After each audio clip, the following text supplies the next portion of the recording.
बिस्मिल्लाहिर्रहमानिर्रहीम रब्बिश्रह ली सदरी वयस्सिर ली अमरी वहलुल उक़दतम मिन लिसानी यफ़क़हू क़ौली। स्टूडेंट्स, आज हम इस वीडियो में यूनिट नंबर 1 मैट्रिसेस का एक्सरसाइज 1.1 कवर करेंगे। और अगर आपको कोई भी किस्म की कोई भी प्रॉब्लम हो तो वो मुझे आप कमेंट सेक्शन में लिख सकते हैं। अगर आप तफसीलन वीडियो पश्तो में चाहते हैं तो कमेंट करें, और अगर इंग्लिश में चाहते हैं तो भी कमेंट करें। जिस पे वोट ज़्यादा होंगे हम उसी पे आगे प्रोसीड करेंगे। तो let's have a start over it. Exercise 1.1 में क्वेश्चन नंबर 1 है, which of the following are square and which of them are rectangular matrices. ठीक है, तो इस क्वेश्चन को करने से पहले हमें ये समझना होगा कि स्क्वायर मैट्रिक्स क्या होती है और रेक्टेंगुलर मैट्रिक्स क्या होती है। तो स्क्वायर मैट्रिक्स वो मैट्रिक्स होती है जिसमें नंबर ऑफ रोज और नंबर ऑफ कॉलम्स बराबर हों। ठीक है, ये वाली एग्जांपल लेते हैं। इसमें देखें, अगर हम नीचे जाएं तो इसे कहते हैं वर्टिकल, जब हम इस डायरेक्शन में जाएं तो इसे कहते हैं हॉरिजेंटल। ठीक है, ये हमारे पास होती हैं रोज और ये हमारे पास होते हैं कॉलम्स। ठीक है, अगर हम देखें इसमें हमारे पास कितने कॉलम्स हैं, 2। इसमें चेक करें कितने कॉलम्स हैं, 1 2 3। ठीक है, सिमिलरली इस मैट्रिक्स में चेक करें तो कितने कॉलम्स हैं, 1 2। ठीक है, अब रोज चेक करते हैं, इसमें कितनी रोज हैं, 1 2। इसमें कितनी रोज हैं, 1 2 3।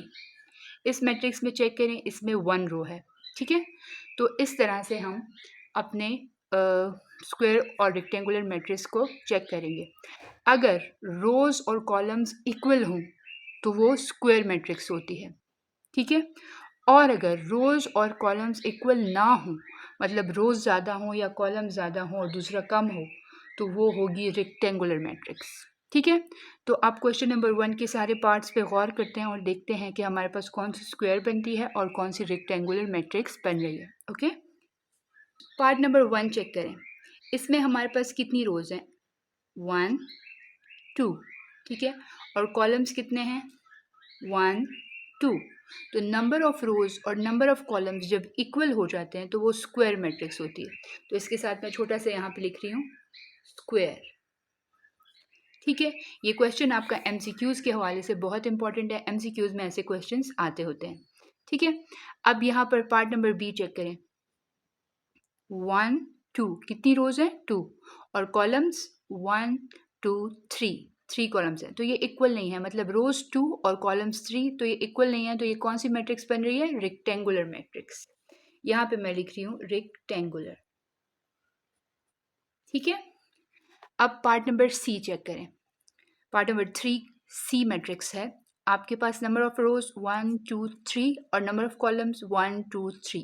तो ये 3 क्रॉस 3 मैट्रिक्स है, मतलब नंबर ऑफ कॉलम्स और रोज दोनों इक्वल हैं, तो ये अगेन आपके पास स्क्वायर मैट्रिक्स बन रही है। ठीक है, अब फोर्थ पार्ट चेक करें, आपके पास नंबर ऑफ रो 1 है, 1 एलिमेंट है ना, और नंबर ऑफ कॉलम वो भी 1, तो नंबर ऑफ रोज और कॉलम्स इक्वल हो गए, तो ये फिर क्या है, स्क्वायर मैट्रिक्स। ठीक, अब फिफ्थ पार्ट चेक करें, इसमें e इक्वल्स टू -3 4 है, रो कितने हैं, 1, और कॉलम्स कितने हैं, 2, तो ये अगेन रेक्टेंगुलर मैट्रिक्स है। ठीक है, अब नंबर 6 चेक करें, इसमें रोज कितनी है, 2, और कॉलम 1, तो ये इक्वल नहीं है, तो ये हमारे पास अगेन रेक्टेंगुलर मैट्रिक्स। ठीक हो गया, अब हम मूव करते हैं क्वेश्चन नंबर 2 की तरफ। हमारे पास क्वेश्चन नंबर 2 है, list the order of the following matrices. मतलब आपने लिखना है ऑर्डर मैट्रिक्स का। तो सबसे पहले आपको ऑर्डर की समझने की ज़रूरत है। ऑर्डर क्या होता है मैट्रिक्स का, वो डिपेंड करता है कि मैट्रिक्स में नंबर ऑफ रोज कितनी है और नंबर ऑफ कॉलम्स कितने हैं। ठीक है, और सबसे पहले आपने इसमें रोज को गिनकर लिखना होता है और फिर कॉलम्स को गिनकर लिखना होता है। लेकिन कैसे, मैं आपको एग्जाम्पल समझाती हूँ। Part number 1 is A equals to how many rows, 1 2। तो आप यहाँ पर मैट्रिक्स के इस कॉर्नर में छोटा सा 2 लिखें। ठीक है, फिर क्रॉस का symbol, then you have to count the columns, 1 2 3। कितने कॉलम्स हैं? 3। तो ये जो मैट्रिक्स है इसका ऑर्डर क्या है? 2 क्रॉस 3। और इसको रिप्रेजेंट करने का तरीका ये होता है कि आप इसे राइट कॉर्नर में इस तरह से लिख लें। ठीक है। अब पार्ट नंबर बी जो है, इसमें कितने रोज हैं? 1। और कॉलम्स वो भी 1। तो ये 1 क्रॉस 1 मैट्रिक्स है जी। सी को चेक करें, इसमें नंबर ऑफ रोज 1 2 हैं। 1 2 3। कॉलम्स कितने हैं? 3। ये बात आपको समझने की ज़रूरत है कि रोज के लिए हमेशा हॉरिजेंटल जाते हैं और कॉलम्स के लिए हमेशा वर्टिकल। ठीक है। अपनी डायरेक्शंस को याद रखिएगा, हॉरिजेंटल ऐसे है और वर्टिकल ऐसे। ठीक है। अब फोर्थ पार्ट पे आते हैं। फोर्थ पार्ट हमारे पास क्या है? F equals this rows count करें 1 2 3 और कॉलम्स काउंट करें 1 and 2। This is 3 cross 1 matrix. Okay. अच्छा जी, अब हमारे पास है part number 5 that is E। इसमें रोज कितने हैं? 1 और कॉलम्स 1 2। पार्ट नंबर 6 चेक करें, रोज कितने हैं? 3 और कॉलम्स 1 2 3। ठीक है। तो इस तरीके से आपने सारी मैट्रिसेस का ऑर्डर लिख लिया। अब क्वेश्चन नंबर 3 की तरफ मूव करते हैं। ओके स्टूडेंट्स, क्वेश्चन नंबर 3 है, if A equals to this matrix give the following elements. अगर A इक्वल्स टू ये है तो आप बताएं कि A12 से लेकर A33 तक क्या होंगी इनकी वैल्यूज़। अच्छा, तो आपको ये समझने की ज़रूरत है कि कौन सी वैल्यू कौन सा नंबर रिप्रेजेंट करती है। जब हम किसी मैट्रिक्स में मूव करते हैं, तो जब हम रोज़ में मूव करें तो बेसिकली A11 से हमारे पास वैल्यू स्टार्ट होती है। ठीक है। यहाँ पर मैं आपको बताती हूँ, ये जो फर्स्ट वैल्यू होती है ये होती है A11। ठीक है। फर्स्ट इसमें जो नंबर होता है वो रो को रिप्रेजेंट करता है और जो सेकंड नंबर होता है वो कॉलम को रिप्रेजेंट करता है। A11 का मतलब पहली रो पहला कॉलम। ठीक है। तो पहली रो पहला कॉलम का पहला नंबर क्या है? 3। फिर आपके पास आ जाता है A12, मतलब कि रो तो पहली ही है लेकिन जो कॉलम है वो सेकंड है। इसी तरह फिर A13 किसको रिप्रेजेंट कर रहा है? पहली रो लेकिन कॉलम थर्ड, तीसरा। इसी तरह ये आपको क्या लगता है क्या रिप्रेजेंट कर रहा होगा? ये कौन सी रो है? सेकंड रो और कॉलम 1। ठीक है। फिर यहाँ पर चलते हैं, ये क्या होगा? A22, ये A23। इसी तरह चलते जाएं, ये होगा A31 क्योंकि ये थर्ड रो है, तीसरी रो है ना, फर्स्ट सेकंड थर्ड, और कॉलम कौन सा है? 1।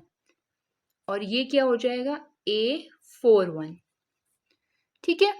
और आपके लिए ये मैंने 2 बाकी छोड़ दिया, आप मुझे बताएंगे कमेंट्स में कि ये और ये और ये और ये 4 जो हैं कौन से नंबर्स को रिप्रेजेंट कर रही हैं। ठीक है।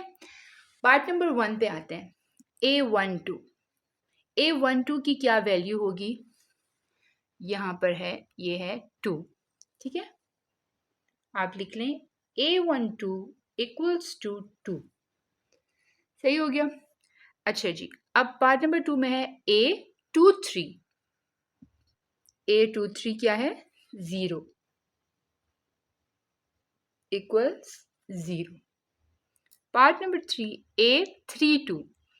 A32 आप मुझे खुद बताएंगे कमेंट्स में कि क्या है। ठीक है। फोर्थ A43 अलबत्ता मैं आपको बता देती हूँ, ये A41 है ना, ये A42 है और ये A43। ठीक है। तो A43 आपके पास क्या आ जाएगा? इक्वल्स 6। फिर आपके पास आया A13 ये है -4। पार्ट नंबर 6 है A33। आप खुद ढूंढ के बताएं कि A33 कौन सा है। A33 ये है, ठीक है, 5। ठीक है, तो ये पार्ट नंबर 3 आपके लिए है and let me know in the comment section कि आपको क्या लगता है A32 क्या है, फिर मैं आपको करेक्ट कर दूंगी इफ़ यू आर रॉन्ग, और अगर आप सही होंगे तो आपको अप्रिशिएट कर दूंगी। Question number 4। क्वेश्चन नंबर 4 हमारे पास कुछ यूं है कि वो हमें कह रहा है which of them are equal. आप ये बताएं कि इनमें से कौन सी मैट्रिसेस इक्वल हैं। तो मैट्रिसेस के इक्वल होने की कंडीशन ये है कि उसका हर एलिमेंट उसके हर एलिमेंट के बराबर आए। यहाँ पर एक छोटी सी मिस्टेक जो अक्सर स्टूडेंट्स कर जाते हैं, कभी एमसीक्यूज़ में आ जाता है A equals to this and B equals to this, तो अक्सर स्टूडेंट उसको इक्वल कंसिडर कर लेते हैं क्योंकि एंट्रीज जो इसमें है वो इसमें भी हैं, लेकिन ये एग्जामिनेशन पॉइंट ऑफ व्यू से रॉन्ग है।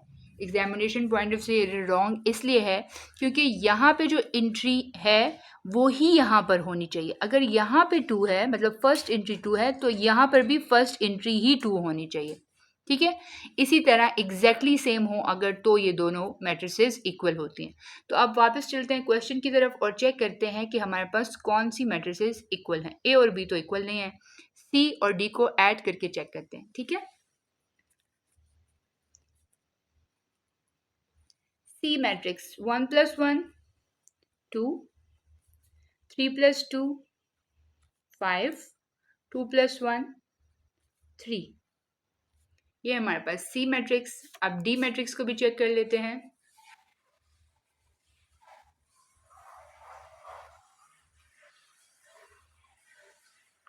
डी को जो है आपने यहाँ पे मैंने 2 1 लिखा, 4 + 1 को ऐड करें तो क्या बनता है 5, और यहाँ पे नीचे क्या आ जाएगा 3। अब चेक करें कि कौन सी मैट्रिक्स कौन से के इक्वल है। अगर हम सी को चेक करें तो वो बी के इक्वल आता है, तो हम यहाँ पे लिख सकते हैं ending sentence, matrix C is equal to matrix B. That is, ऐसे लिख सकते हैं C equals to B। And दूसरा D किसके इक्वल है, A के, या A इक्वल्स टू D। ठीक है, तो ये हमारे पास क्वेश्चन नंबर 4 हो गया। अब क्वेश्चन नंबर 5, ये थोड़ा सा इंपॉर्टेंट क्वेश्चन है, इसको ज़रा गौर से देखिएगा। क्वेश्चन नंबर 5 आपके पास है, let A equals to this matrix and B equals to this matrix, for what values of U V and W are A and B equal. U V और W की क्या वैल्यूज होंगी जिनकी वजह से A और B इक्वल हो जाए। ठीक है, तो मतलब है कि ये इक्वल होनी चाहिए, इक्वल की कंडीशन इनके ऊपर अप्लाई करेंगे तो इनकी वैल्यूज निकल आएंगी। हम सपोज करते हैं कि ये दोनों मैट्रिसेस इक्वल हैं। ठीक है, फिर देखते हैं क्या होता है। Let A equals B, then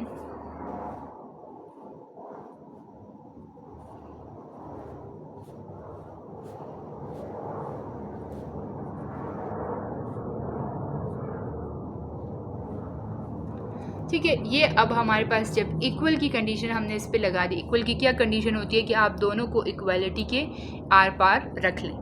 ठीक है, तो जब भी दो मैट्रिसेस इक्वल होती हैं तो मैंने आपको बताया कि उसकी हर एंट्री दूसरी के एंट्री के साथ इक्वल होगी, एग्जैक्टली द सेम।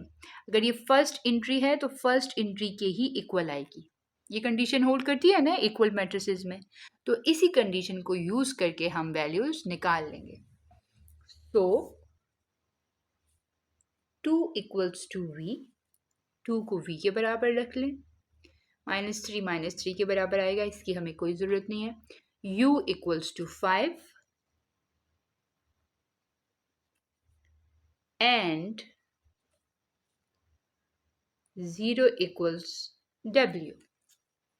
ठीक है, 0 किसके बराबर आ जाएगा, w के बराबर।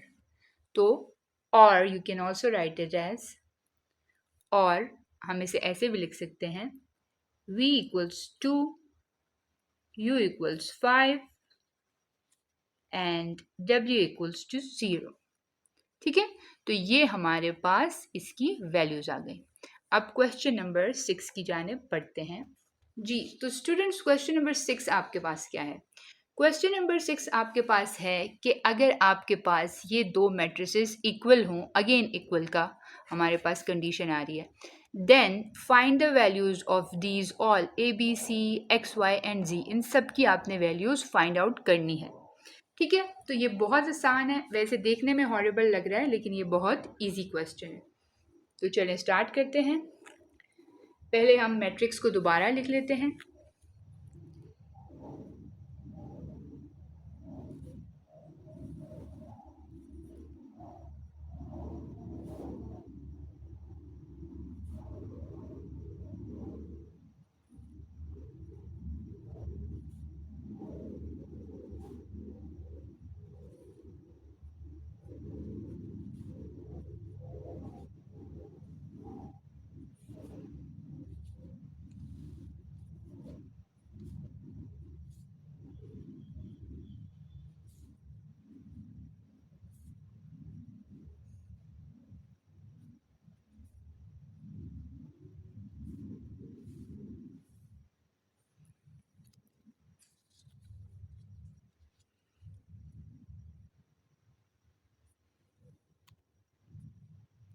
जी, तो यहाँ पे मैंने गिवन कंडीशन लिख ली, यानी दोनों मैट्रिसेस को मैंने लिख लिया। अब हम क्या करेंगे, हमें पता है कि अगर मैट्रिसेस इक्वल होती हैं तो उनकी तमाम एंट्रीज भी इक्वल होती हैं। तो ये सेंटेंस हम अपने आंसर में लिखेंगे। Then every entry is equal to the second matrix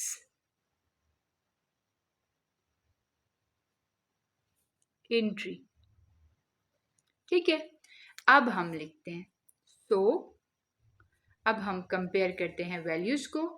x plus 3 को कंपेयर करेंगे 0 के साथ। चलिए जी, x प्लस 3 तो 0 हो गया, हमें तो चाहिए x। ठीक है, तो आप क्या करेंगे, ये जो प्लस 3 है इसके साथ -3 कर लें। तो -3 अगर आपने यहाँ लगाया तो इधर भी लगाएंगे। ठीक है, तो ये यहाँ से कट हो जाएगा और आपके पास वैल्यू क्या आ जाएगी, x इक्वल्स टू -3। आप डायरेक्ट भी कर सकते हैं कि डायरेक्टली ये जो 3 है इसे यहाँ पे मूव करें तो -3 हो जाएगा, वैल्यू x -3 आ जाएगी। ठीक है, ये तो x की वैल्यू आ गई। अब आपके पास सेकंड वैल्यू हम निकालेंगे। z प्लस 4 किसके बराबर है, 6 के। तो यहाँ से आप क्या करेंगे, ये 4 यहाँ से यहाँ चला जाएगा, तो यहाँ पॉजिटिव है, यहाँ पे जाके नेगेटिव हो जाएगा। तो z की वैल्यू क्या हो जाएगी, 6 माइनस 4 इज 2। ये इस तरह से हाईलाइट कर लिया करें, ये एग्जामिनेशन पॉइंट ऑफ व्यू से बहुत इंपॉर्टेंट है। ठीक है, अच्छा जी, अब z की वैल्यू भी आ गई। अब आगे देखें, 2y minus 7 equals 3y minus 2। अब ये थोड़ा सा डिफिकल्ट है, इसको अभी नहीं करते, अभी थोड़ा सा इस साइड पे आ जाते हैं नीचे। -6 के साथ कंपेयर होगा, इसको लिखने की कोई ज़रूरत नहीं है। a माइनस 1 इक्वल्स टू -3 होगा। ठीक है, इधर लिख लेते हैं, a माइनस 1 इक्वल्स टू -3। ठीक है, और अब यहाँ से आप -1 को यहाँ ले जाएं तो वो +1 हो जाएगा। तो a की वैल्यूज़ क्या आ जाएगी, -2। -3 + 1 क्या होता है, देखें, -3 + 1 आपको -2 देता है, और वो कैसे, माइनस प्लस क्या होता है, माइनस। अगर दो ऑपोजिट साइन होते हैं ना तो फिर आप सब्ट्रैक्शन करते हैं। अगर प्लस प्लस या माइनस माइनस हो तो फिर इन दोनों केसेस में आप क्या करते हैं, ऐड। लेकिन अगर माइनस प्लस या प्लस माइनस हो तो इन दोनों केसेस में आप क्या करते हैं, सब्ट्रैक्शन होती है। तो यहाँ पे क्या केस है, माइनस प्लस का केस है, तो सब्ट्रैक्शन होगी। 3 में से 1 चला गया तो 2 आ गया। अब ये माइनस हमने क्यों लिखा है, हमेशा ये रूल है कि जो नंबर कि जो साइन बड़े नंबर के साथ होता है ना, वही साइन आप इधर लिखते हैं। ठीक है, तो a इक्वल्स टू क्या हो जाएगा, -2। अब आपके पास g a -1 भी हो गया। अब यहाँ पे आ जाते हैं b -3 इक्वल्स टू 2b + 4 है। इसको करते हैं b -3 इक्वल्स टू 2b + 4। अच्छा जी, अब आप क्या करेंगे, जो b वाली टर्म्स हैं उनको एक साइड पे ले जाएंगे और जो अदर कोफिशिएंट्स हैं जिसमें कोई टर्म नहीं है a b c उसको दूसरी साइड पे ले जाएंगे।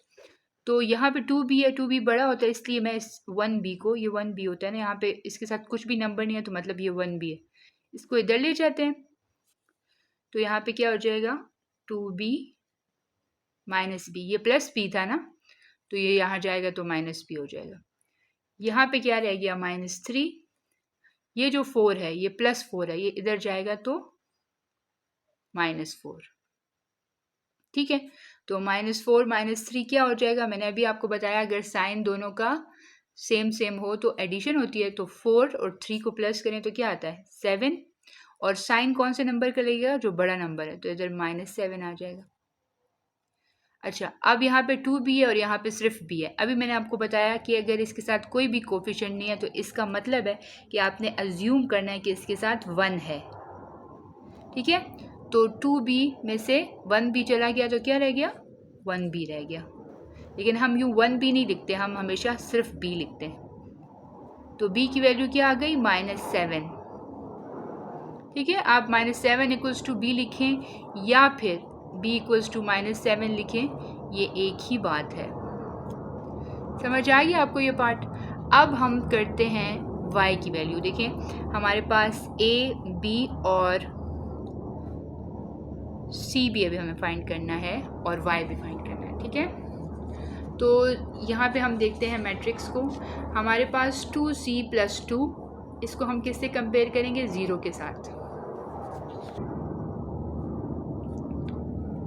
जी, तो स्टूडेंट 2c + 2 इक्वल्स टू 0 कर दिया। हमने c की वैल्यू फाइंड करनी है तो यहाँ पे c अलहदा होना चाहिए। तो ये वाला जो 2 है ये इधर चला जाएगा, इसके साथ यहाँ पे प्लस साइन है तो यहाँ जाएगा तो -2 हो जाएगा। ठीक है, अब क्या करते हैं, ये जो 2 है ये बेसिकली इस c के साथ मल्टीप्लाई हो रहा है। ये वाला जो 2 है ये मल्टीप्लाई हो रहा है। तो जो मल्टीप्लाई वाली टर्म होती है जब वो दूसरी साइड पे जाती है तो वो क्या हो जाता है divide. Okay, so we are going to divide this. अब यहाँ पे ये कट हो जाएगा। ठीक है, और आपके पास क्या आंसर रह जाएगा c इक्वल्स -1। ठीक है, c इक्वल्स -1 आ गया। अब सिर्फ एक ही चीज़ रह गई हमारे पास और वो क्या है y। तो मैट्रिक्स को देखते हैं पहले। जी, तो स्टूडेंट्स अब हम y के लिए इसको और इसको कंपेयर करते हैं। 2y - 7 equals to 3y - 2।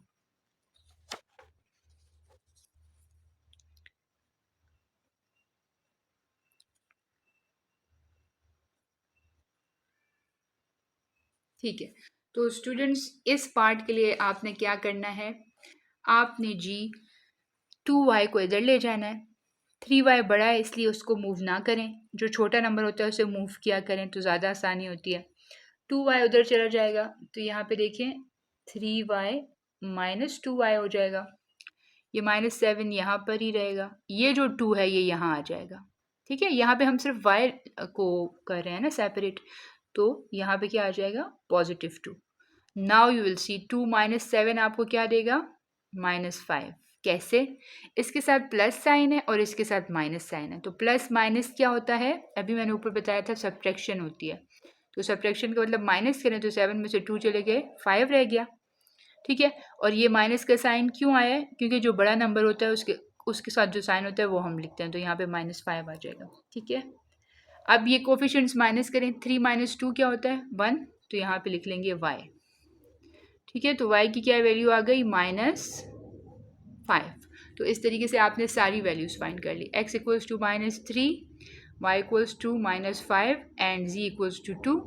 ठीक है, a equals to -2, b equals to -7 and c equals to -1। ठीक है, सारी वैल्यूज़ आपने क्वेश्चन नंबर 6 की फाइंड कर ली। अब हम क्वेश्चन नंबर 7 करते हैं, last question of this exercise.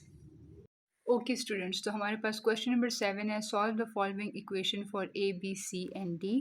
ठीक है, तो यहाँ पर आपके पास असल में होना चाहिए था solve the following matrices for A B C and D, ठीक है। तो ये मैट्रिक्स अगेन इस मैट्रिक्स के इक्वल है। जब इक्वल होता है तो उसकी हर एक एंट्री के बराबर होती है। ए प्लस बी बराबर होगा -1 के, ठीक है। तो हम इन सबको लिख लेते हैं, एंट्रीज को लिख लेते हैं कि एज, पहले हम लिख लेते हैं हमारे पास मैट्रिसेस क्या है। हम लिखेंगे as the matrices are equal so every entry is equal to the other entry. अगर आप ये सेंटेंस नहीं भी लिखते फिर भी फाइन है, लेकिन लिख लें तो ज़्यादा अच्छी बात। अब हम कंपेयर करते हैं इसकी सारी एंट्रीज को और उससे हमें मिलेंगी इक्वेशंस, ठीक है। a plus B equals to -1,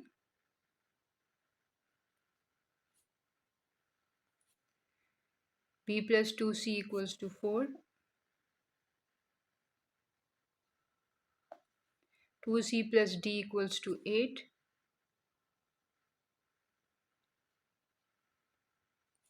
ठीक है, और 2a minus D equals to 0।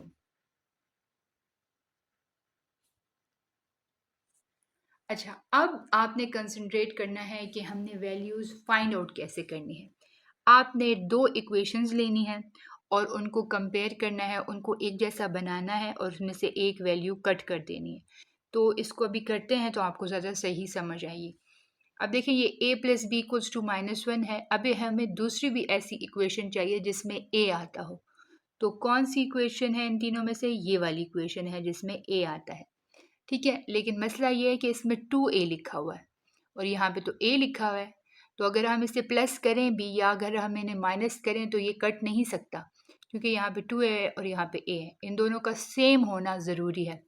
तो यहाँ पे 2a है तो यहाँ पे भी हम इस पूरी इक्वेशन के साथ 2 मल्टीप्लाई कर देते हैं और इन सारों को हम नेम दे देते हैं। इक्वेशन 1, इक्वेशन 2, इक्वेशन 3, इक्वेशन 4, ठीक है। तो अब हम लिखेंगे मल्टीप्लाइंग इक्वेशन 1 विथ 2।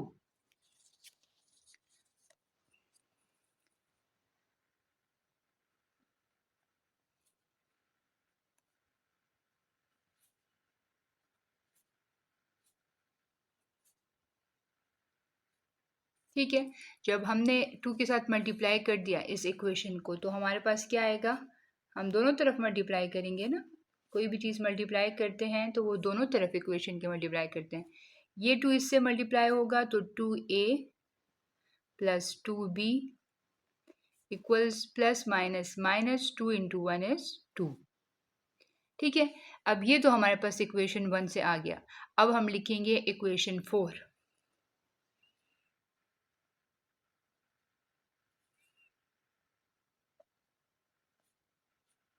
ठीक है, तो ये अब आप देख सकते हैं कि 2a और 2a दोनों ऊपर नीचे हैं। अब हम इन दोनों को करते हैं सब्ट्रैक्ट। जब भी आप सब्ट्रैक्ट करेंगे तो आप वैल्यूज़, आप जो साइन है वो चेंज कर देंगे, ठीक है। यहाँ पे प्लस था तो माइनस हो गया, यहाँ माइनस था तो प्लस हो गया। अब ये दोनों कट जाएंगे। क्यों कट जाएंगे? क्योंकि ये प्लस है और ये माइनस है और ये बिल्कुल सेम सेम है, ठीक है। अब ये देखिए 2b प्लस डी आ जाएगा आपके पास यहाँ पर, ठीक है। क्या आंसर आ जाएगा? 2b प्लस डी, ये वाला 2b प्लस ये वाला d और इक्वल्स टू -2 के बराबर आ जाएगा, ठीक है। तो ये हमारे पास एक और इक्वेशन आ गई जिसे हम क्या दे सकते हैं? इक्वेशन 5, ठीक है।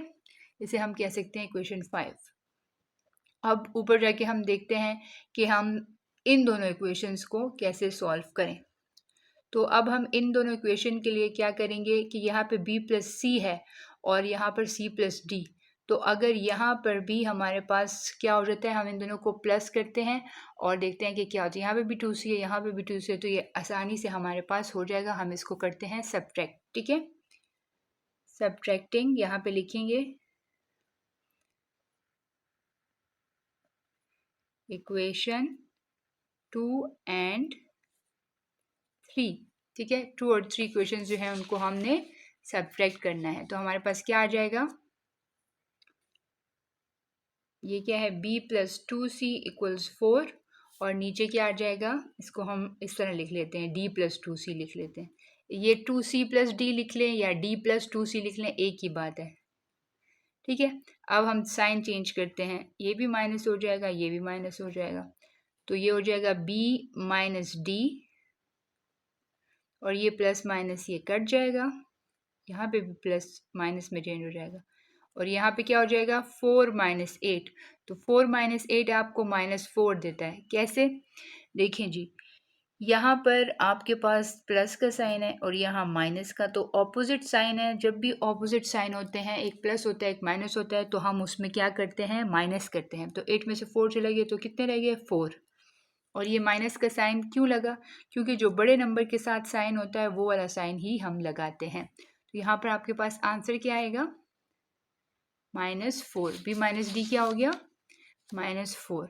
तो एक इक्वेशन आपके पास आ गई 2b प्लस टी, और दूसरी इक्वेशन आ गई b माइनस टी। अब आप देखिएगा इससे क्या करते हैं हम, अब हम इन दोनों इक्वेशंस को कंपेयर करते हैं, मतलब हम इन दोनों को ऐड कर लेते हैं। क्यों हम इन दोनों को ऐड कर रहे हैं, क्योंकि यहाँ पे भी d है, यहाँ पे भी d है, लेकिन यहाँ d के साथ प्लस है और यहाँ d के साथ माइनस है, तो हम जब इन दोनों को प्लस करेंगे तो ये ऑटोमेटिकली कट जाएगा। ठीक है, तो ये हमारे पास दोनों इक्वेशंस हैं। एक क्या है 2b plus T equals to -2, और दूसरी क्या है b minus D equals to -4। ठीक है, तो ये अब हम इसको करते हैं प्लस, तो ये हमारे पास क्या हो जाएगा, ये दोनों कट जाएंगे और यहाँ से आ जाएगा 2b प्लस बी, तो 2b प्लस बी क्या बन जाएगा 3b। ये -4 और -2 है तो ये -6 हो जाएगा। अब ये 3 यहाँ पे डिवाइड हो जाएगा, 3 1 आर 3, 3 2 आर 6, तो b की वैल्यू हमारे पास क्या आ जाएगी -2। फाइनली हमारे पास पहली वैल्यू आ गई, b इक्वल्स टू -2। अब हम इसे आगे इक्वेशन में पुट करते हैं जी। तो स्टूडेंट्स हमारे पास यहाँ पे b की वैल्यू आ गई, और अब वो वैल्यू हम यहाँ पे पुट करेंगे। ठीक है, इस फर्स्ट इक्वेशन में, तो हमारे पास a की वैल्यू आ जाएगी। ठीक है, a plus B equals to -1 में हम पुट करते हैं। देखें जी, a प्लस बी की वैल्यू हमारे पास क्या आई है, b की वैल्यू हमारे पास आई है -2, वो हम इसमें पुट कर देते हैं। तो देखें हमारे पास फिर क्या वैल्यू आएगी, हमारे पास वैल्यू आएगी a इक्वल्स टू, ये -2 इधर चला जाएगा, +2 हो जाएगा, तो a की वैल्यू क्या आ जाएगी 2 - 1 इक्वल्स टू 1। तो a भी आ गया, b भी आ गया। अब हमने क्या फाइंड करना है, c और d। ठीक है, तो c और d हम नेक्स्ट पेज पे करते हैं जी। तो c और d के लिए हम ये वाली और ये वाली इक्वेशन आगे लिख लेते हैं। ठीक है, आप ये वाली और ये वाली भी यूज़ कर सकते हैं, लेकिन पहले फिर आपको c निकालना है और फिर d। ठीक है, तो मैं तो ये दोनों यूज़ करी हूँ क्योंकि इसमें 0 है तो ये ज़्यादा। अब देखें हम लोग यहाँ पे c की वैल्यू कैसे निकालेंगे, यहाँ b की जगह -2 लिखें। अब ये -2 इधर चला जाएगा, तो क्या हो जाएगा +2, 4 + 2 क्या होता है 6। ठीक है, अब ये 2 इसके साथ मल्टीप्लाई हो रहा है, तो जब ये इस साइड पे जाएगा तो क्या हो जाएगा डिवाइड। तो c की वैल्यू क्या आ जाएगी, 2 1s आर 2, 2 3s आर 6, तो c की वैल्यू क्या आ जाएगी 3। ठीक है, अब यहाँ पे देखें, यहाँ पे जी आपके पास है 2a, a की वैल्यू हमारे पास क्या है स्टूडेंट्स, चेक करें, a की वैल्यू हमारे पास 1 है, ये हम पुट करेंगे d की वैल्यू निकालने के लिए। यहाँ पर हम पुट करेंगे 1 a की जगह -d इक्वल 0। 2 1s आर क्या होता है 2। ठीक है, तो हम ऐसा करते हैं 2 को यहाँ पे रहने देते हैं और d को इधर ले जाते हैं, तो ये क्या हो जाएगा पॉजिटिव हो जाएगा, प्लस हो जाएगा। तो इस तरह से हमारे पास सारी वैल्यूज़ आ गई। तो आप आखिर में एक लाइन लिख लें, तो a equals to 1, b equals to -2, c equals to 3 and d equals to 2। एक दफ़ा मैं आपको समरी बता देती हूँ कि ये क्वेश्चन मैंने कैसे किया। ये क्वेश्चन मल्टीपल वेज से हो सकता है। ठीक है, और जो भी अप्रोच आप यूज़ करेंगे आंसर्स आपके सही आने चाहिए, बस एहतियात से कीजिएगा। सबसे पहले हम लोगों ने एंट्रीज़ को कंपेयर किया तो हमारे पास 4 इक्वेशंस आ गई। ठीक है। अब हमने इसमें सबसे पहले ये सोचा कि हम देखें कि ए कौन कौन सी इक्वेशंस में आ रहा है। एक ए इसमें आ रहा था और एक ए इसमें आ रहा था, लेकिन ये कट नहीं सकते इस तरह से क्योंकि ये सिर्फ ए है और ये 2a है। तो फिर हमने ये सोचा कि हम ऐसे करते हैं कि 2 इस पूरी इक्वेशन के साथ मल्टीप्लाई कर देते हैं, तो 2 तो a के साथ आ जाएगा ना, तो फिर हम इसे काट देंगे। तो फिर हमने क्या किया, हमने लिखा, मेंशन भी करना है, ठीक है, मल्टीप्लाइंग इक्वेशन 1/2। ठीक है, तो इक्वेशन 1 को हमने 2 से मल्टीप्लाई कर दिया, हमारे पास 2a + 2b = -2 आ गया, और ये वाली इक्वेशन हमने इसके नीचे लिख ली। ठीक है, तो जैसे हमने ये इक्वेशन इसके नीचे लिखी, उसके बाद हमने इनको सब्ट्रैक्ट कर दिया। क्यों? क्योंकि ये दोनों जो थे वो प्लस में थे ना, तो प्लस प्लस तो एक दूसरे को नहीं काट सकता, प्लस माइनस एक दूसरे को काट सकता है अगर वैल्यू एक जैसी हो। यानी अगर यहाँ पर ए हो और यहाँ पे ए हो तो ये नहीं कट सकता, लेकिन यहाँ प्लस ए हो, यहाँ माइनस ए हो, तो ये दोनों कट जाएंगे और ज़ीरो आंसर आ जाएगा। तो अब यहाँ पे 2a और यहाँ पे भी 2a, इस 2a को हमने माइनस बनाना था, तो हमने कहा कि चलो हम इसको सब्ट्रैक्ट कर देते हैं। सब्ट्रैक्शन में हमेशा ये होता है कि हम साइन चेंज कर देते हैं। तो जो नीचे वाली इक्वेशन थी उसके हमने साइन चेंज कर लिए। ज़ीरो का साइन कभी भी चेंज होता है, zero is a neutral number, ठीक है। ज़ीरो के साथ ना माइनस आता है ना प्लस। तो यहाँ पे देखें ये दोनों तो कट गए, यहाँ पे आ गया 2p + d = -2। ठीक है, ये हमारे पास एक और नई इक्वेशन बन गई, इक्वेशन नंबर 5। अब देखें, अब हमने क्या किया, ये वाली इक्वेशन और ये वाली तो हमने यूज़ कर ली थी, वहाँ से तो हमारे पास ये आ गया। अब हम मिड वाली दोनों इक्वेशंस यूज़ कर रहे हैं, क्योंकि मिड वाली दोनों इक्वेशंस में 2c आ रहा है, ठीक है। लेकिन इसमें फिर वो प्रॉब्लम है, 2c तो है लेकिन दोनों पॉजिटिव है, तो हम नीचे वाली इक्वेशन का साइन चेंज कर देते हैं। आप चाहें तो इसकी साइन भी चेंज कर सकते हैं, लेकिन मैं इसकी कर रही हूँ, ठीक है। तो देखिए स्टूडेंट्स, अब इसमें क्या आ गया आपके पास, आपने जब किया तो आपने साइन चेंज कर दिया, यहाँ पे b - d आ गया और ये कट गया, और यहाँ पे 4 - 8, 4 - 8 को मैंने आपको बता दिया कि -4 कैसे आया, तो इक्वेशन 5 और 6 बन गई। मतलब ये सारी ऊपर वाली चार इक्वेशन यूज़ हो गई और इक्वेशन 5 और 6 बन गई। अब जो इक्वेशन 5 और 6 बनी है, तो इसमें हमें साफ नज़र आ रहा है कि इधर भी d है और यहाँ भी d है, तो हम इन दोनों को प्लस करते हैं, इन दोनों इक्वेशंस को, तो d कट जाएगा। यहाँ पे हमने ये वाला स्टेप किया कि हमने इन 5 और 6 इक्वेशंस को कंपेयर करके d कैंसिल कर दिया। 2b + b क्या होता है 3b, और -2 - 4 क्या होता है -6, ठीक है। तो यहाँ पर हमारे पास b की वैल्यू आ गई -2। फिर हमने b की वैल्यू पुट की फर्स्ट इक्वेशन में, तो वहाँ से हमारे पास a की वैल्यू आई 1, और फिर हमने उसे सेकंड इक्वेशन में पुट किया, तो b + 2c = 4 जो इक्वेशन है उसमें हमने वैल्यूज़ पुट की b की -2, तो यहाँ से हमारे पास c की वैल्यू आ गई 3। फिर जो हमारे पास थर्ड इक्वेशन है, फोर्थ इक्वेशन है 2a - d = 0, उसमें हमने a की वैल्यू पुट कर दी, a की वैल्यू क्या थी 1, और हमारे पास d की वैल्यू आ गई। तो इस तरह से हमें सारी वैल्यूज़ मिल गई। स्टूडेंट्स, अगर आपको ये वीडियो अच्छी लगी और आप चाहते हैं कि मैं मज़ीद वीडियोज़ आपके लिए बनाऊँ, तो प्लीज़ इनकरेजमेंट के लिए कमेंट सेक्शन में कमेंट कीजिए और इस वीडियो को बहुत सारा लाइक और शेयर कीजिए।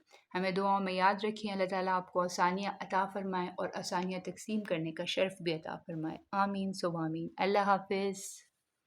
खुदे पामान।